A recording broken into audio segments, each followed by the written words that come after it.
மார்க்கெட்ல பாத்தீங்கன்னா நிறைய ஐபிஓஸ் வந்து கண்டினியூஸா வந்துட்டு இருக்கு. எப்பயுமே ஐபிஓ வரும்போது நிறைய இன்ஃபுளுசர்ஸ் வந்து நீங்க வந்து ஐபிஓ கன்சிடர் பண்ணலாம்னு சொல்லுவாங்க.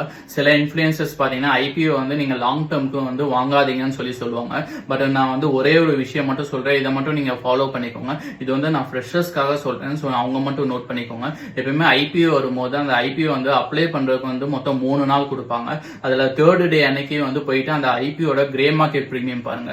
கிரே மார்க்கெட் பிரீமியம் வந்து 30% மேல இருந்தா மட்டும் நீங்க அந்த ஐபிஓ வந்து அப்ளை பண்ண கன்சிடர் பண்ணலாம். இன்கேஸ் நீங்க வந்து ஐபிஓ அப்ளை பண்ணி உங்களுக்கு அந்த ஐபிஓ கிடைச்சிருச்சுன்னா நீங்க வந்து லிஸ்டிங் டே அன்னைக்கு அந்த ஐபிஓ வந்து செல் பண்ணிட்டு ப்ராஃபிட்டை புக் பண்ணுங்க. ஏன்னா மோஸ்ட் ஆஃப் த ஐபிஓஸ் பாத்தீங்கன்னா மார்க்கெட்ல லிஸ்ட் ஆனதுக்கு அப்புறம் பாத்தீங்கன்னா 1 இயர்ல வந்து அந்த ஸ்டாக் வந்து கீழே தான் போயிட்டு இருக்கு. ஸோ அப்படி கீழே போனதுக்கு அப்புறம் அந்த ஸ்டாக் வந்து அதுக்கப்புறம் அண்டர் வேல்யூடா இருக்கான்னு நீங்க ஓன் அனாலிசிஸ் பண்ணிட்டு அப்புறம் திரும்ப பை பண்ண கன்சிடர் பண்ணலாம். இந்த வீடியோ பிடிச்சிருந்துச்சுன்னா இந்த வீடியோ லைக் பண்ணிக்கோங்க. உங்களோட இன்வெஸ்ட்மெண்ட்ஸ் நாலேஜ் அப்கிரேட் பண்ணிக்கிறதுக்கு நம்ம சேனல் மறக்காம சப்ஸ்கிரைப் பண்ணிக்கோங்க.